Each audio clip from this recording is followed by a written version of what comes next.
Hello students, now in this lecture we are going to see the next topic. On page number 39, our next topic is effect of some factors on surface tension or on meniscus or layer of liquid or resulting into effect on angle of contact. बरोबर, म्हणजे काय की angle of contact जे आहे ते तसं जर आपण पाहिलं तर काही गोष्टींवर डिपेंड असते, ज्या गोष्टींमुळे सरफेस टेन्शन बदलतं किंवा त्या वॉटरची किंवा कोणत्याही प्रकारच्या लिक्विडची मिनिस्कसची लेवल जी असते, मिनिस्कस लेवल ती बदलते. अशा वेळेस मग सरफेस टेन्शन किंवा मिनिस्कस बदलल्यावर अँगल ऑफ कॉन्टॅक्ट हा बदलणारच हे आपल्याला माहीत आहे. सरफेस टेन्शनवर अँगल ऑफ कॉन्टॅक्ट डिपेंड असतो किंवा मिनिस्कसवर अँगल ऑफ कॉन्टॅक्ट डिपेंड असतो. तर पेज नंबर 39वर तुम्हाला पाहायचं आहे. पूर्ण थेरॉटिकल आपल्याला हे हा क्वेश्चन जो आहे तो पूर्णपणे थेरॉटिकल आहे. त्यामध्ये काय दिलेलं आहे आपल्याला, तर सरफेस टेन्शन किंवा अँगल ऑफ कॉन्टॅक्ट किंवा त्याच्यामध्ये आपण काही ॲड केलं, जसं की आपण आता 3 फॅक्टर्स आपल्याला दिलेले आहेत. 3 फॅक्टर्स आपल्या पुस्तकामध्ये दिलेले आहे. Factors affecting the angle of contact. Number 1, if nature of any solid or liquid surface is a specific nature, म्हणजे आपण जे सॉलिड घेतो, आपण जर काचेचा ग्लास घेतला आणि त्याच्यामध्ये जर आपण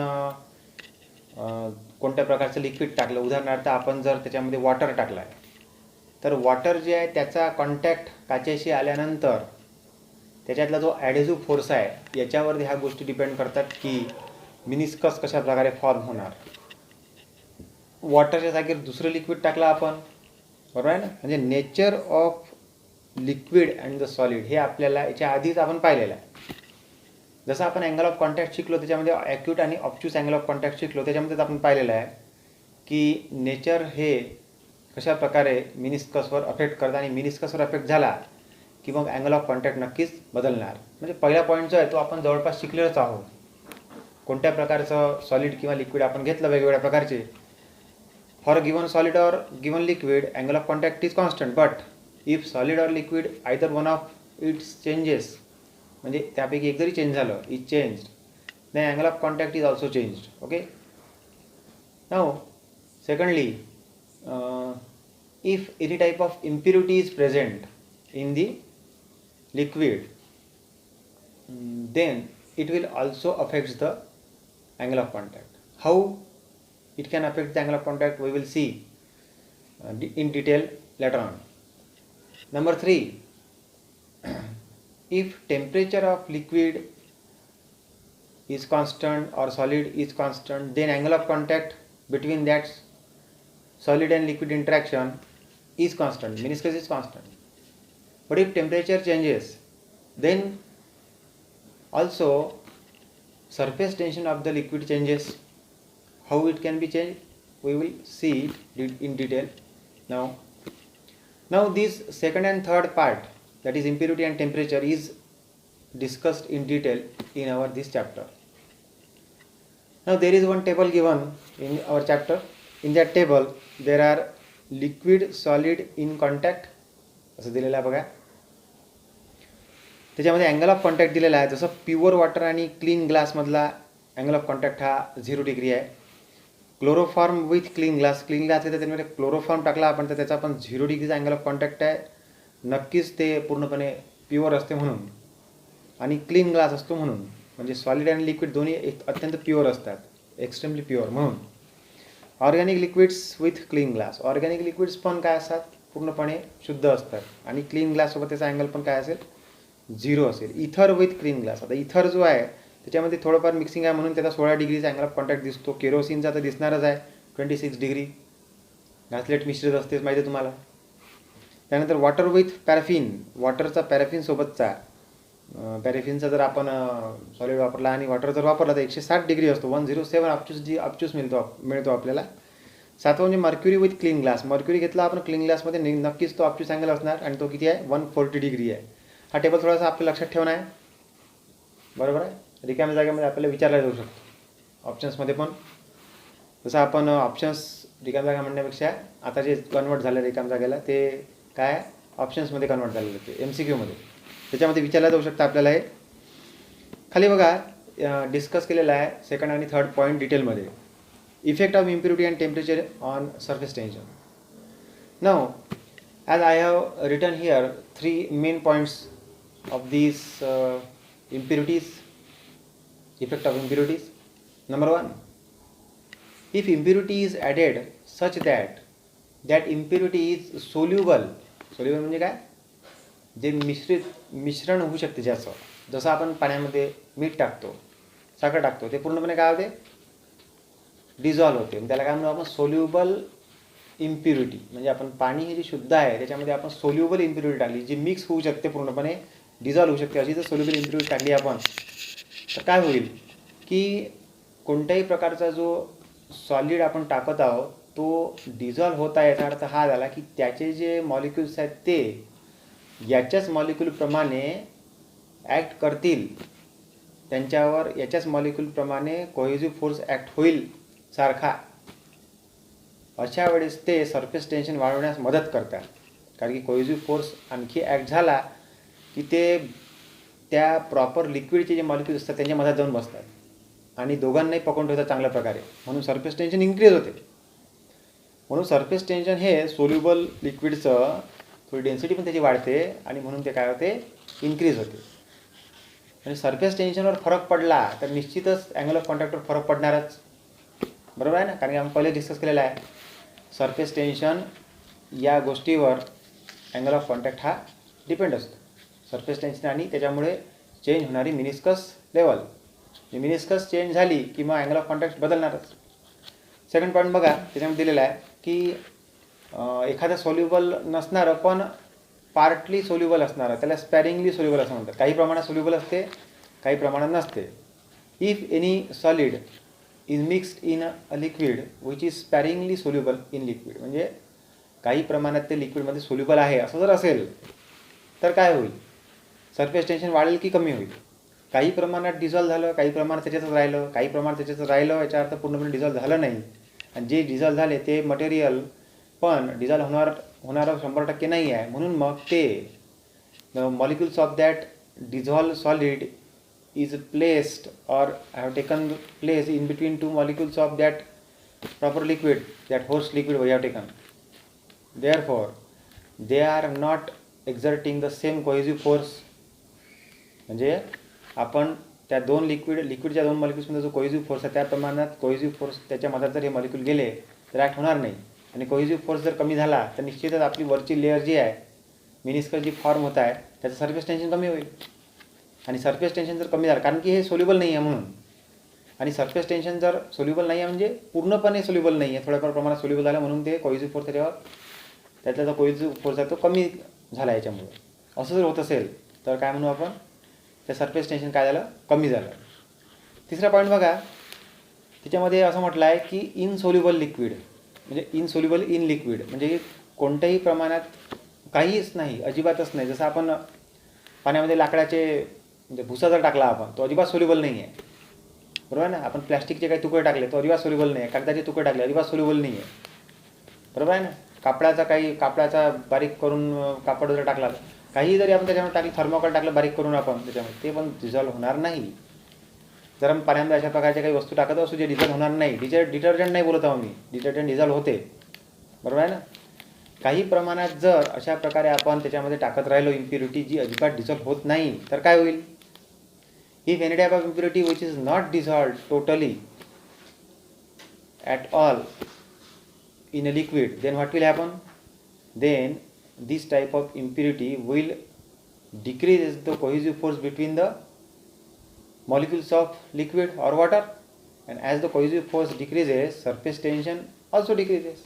surface tension म्हणजे काय आहे, शेवटी त्या मॉलिक्युल्स मधला कोहेसिव्ह फोर्स जेवढा तो जास्त स्ट्रॉंग असेल तेवढा सरफेस टेन्शन काय असेल जास्त असेल. बरोबर आहे ना. म्हणून मग सरफेस टेन्शन काय होतं त्याचं डिक्रीज होते. आपल्याला तिन्ही पॉईंट पाहायचे आहे. Cohesive force decreases, therefore surface tension also decreases. हे त्याच्या मागचं खरं कारण आहे. हे पूर्णपणे तुम्ही वाचून घेणे. बरोबर आहे. मी पॉईंट्स फक्त सांगितलेले तुम्हाला, बाकी डिटेलमध्ये तुम्ही वाचायचं आहे. Second point, second point, effect of temperature is also there in our book. Secondly, effect of temperature. Okay, it is very easy to understand. माहिती आहे का, आपण कॉटनचे कपडे घेतो विकत, आणि कॉटनचा कपडा घेतल्यानंतर जेव्हा त्याला पहिल्यांदा धुवायचं काम पडते, when it is washed first time, then it should be washed in cold water, such that cold water, that is temperature of that cold water is low, and for the low temperature what will happen, काय होईल, कमी temperature राहिलं तर surface tension कमी राहील की जास्त राहील.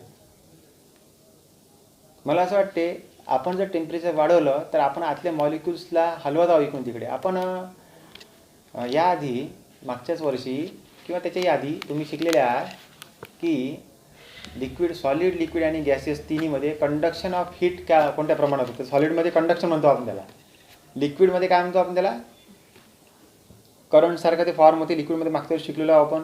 लिक्विडमध्ये त्याला काय म्हणतो आपण, कन्व्हेक्शन ऑफ हीट म्हणतो. आणि गॅसेसमध्ये आपण, गॅसेस स्टेटमध्ये किंवा एअरमध्ये आपण काय म्हणतो, radiation of heat.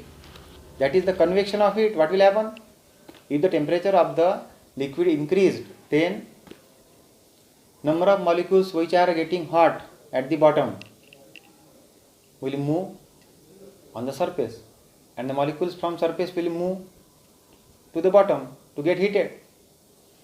Therefore, in this way molecules are moving, and as the molecules are moving, cohesive forces are not constant, and as cohesive forces are not constant, cohesive force is decrease. एखादा molecule जर जागेवरून हलला तर बाकीच्या मॉलिक्युल्सपासून त्याचा जो cohesive force आहे तो कमी झाला असं म्हणू आपण. म्हणजे टेम्परेचर वाढल्यावर मॉलिक्युल्स व्हायब्रेट करतात, आणि व्हायब्रेट करायला लागली की त्यांचा कोहेसिव्ह फोर्स हा नाहीसा होतो किंवा कमी होतो.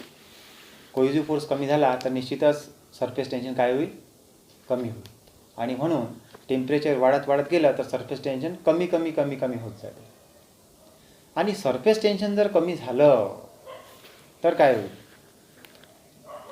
सरफेस टेन्शन जर कमी झालं तर निश्चितच वरच्या मिनिस्कसवर फरक पडेल, आणि मिनिस्कसवर फरक पडला म्हणजे अँगल ऑफ कॉन्टॅक्टवर फरक पडला. म्हणून मग अँगल ऑफ कॉन्टॅक्ट हा टेम्परेचरवर सुद्धा डिपेंड आहे. म्हणजेच काय, लिक्विडचं जे टेम्परेचर आहे ते जर आपण वाढवत गेलो तर सरफेस टेन्शन डिक्रीज होत जाते, आणि अँगल ऑफ कॉन्टॅक्टसुद्धा चेंज होईलच.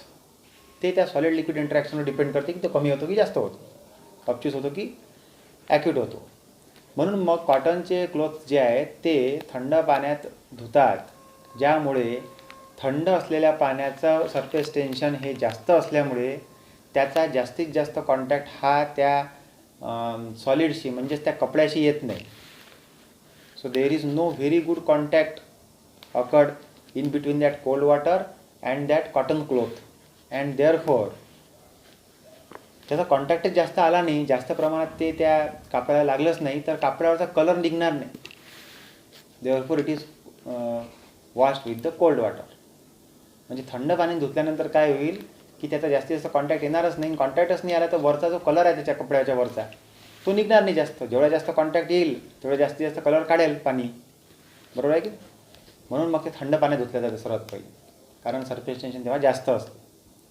आपल्या पुस्तकामध्ये बाकीची उदाहरणं दिलेली आहेत की गरम पाण्यामध्ये काही कपडे धुतले जातात. का धुतले जातात गरम पाण्यामध्ये, ज्या कपड्यांना जास्त डाग लागलेले असतात त्याला स्टेन्स म्हणू आपण, खूप असे तेलाचे डाग, हळदीचे डाग. व्हॅनिश नावाचं एक लिक्विड निघालं, त्याच्यामध्ये काही केमिकल असेल, पण तसं जर घरगुती आपण करतो म्हटलं प्रयत्न तर काय केलं जातं, गरम पाण्यामध्ये कपडे धुतले जातात.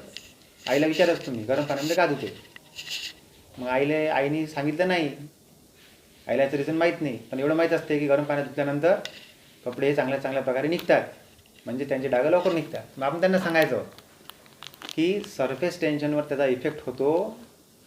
सरफेस टेन्शन हे गरम टेम्परेचर वाढवल्यानंतर म्हणजे पाणी गरम केल्यानंतर as the temperature increases surface tension decreases, and therefore it will make the good contact with the solid, and as it make the good contact with solids, stains are removed.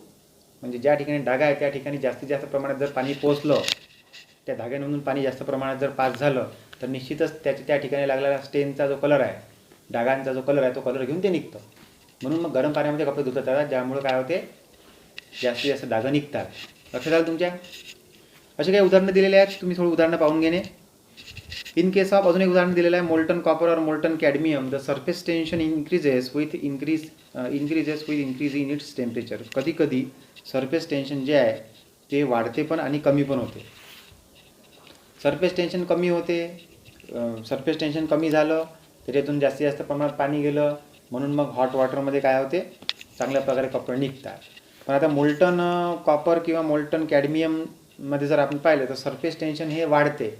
कशामुळे? Temperature वाढल्यामुळे. म्हणजे कोणत्या ना कोणत्या प्रकारचं जे liquid आहे त्याच्यावर वेगवेगळ्या प्रकारचा इफेक्ट टेम्परेचरचा होतो, ज्यामुळे मिनिस्कस चेंज होते. मिनिस्कस बदलली तर अँगल ऑफ कॉन्टॅक्ट पण त्या लिक्विडचा काय होतो, चेंज होतो.